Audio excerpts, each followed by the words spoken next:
Из Казани в Буинск рейс выезжает с опозданием. Этот автобус вновь застала проверка, но раздражение водителя не помешает обязательному осмотру. Постоянно останавливают. На дню по 3-4 раза. Пассажиры даже ругаются, жалуются. Что час проверяют, да? Да, потому что задержка маршрута идет. Правило есть правило. Автобусы должны быть исправны на все 100%. Ведь мельчайшая трещина на лобовом стекле сейчас – это возможный форс-мажор на дороге, когда блик света ослепит прямо у пешеходного перехода. Пешеход может просто-напросто выбежать на пешеходный переход. Водитель может не увидеть. Трещина лобового стекла, негорящие лампочки, тонировка на боковых стеклах автобусов.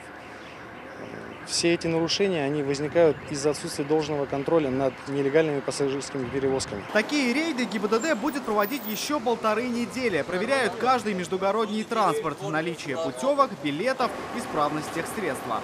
При остановке водитель междугороднего автобуса обязан снять показания тахографа, устройства, считающего, сколько и как он ехал и отдыхал, что крайне важно на длинных дистанциях, но не всегда исправно, даже при выезде из автопарка. Тахограф, он некорректно работает.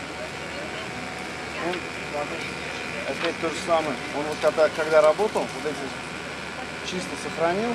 Здесь у вас данных абсолютно отсутствует данных.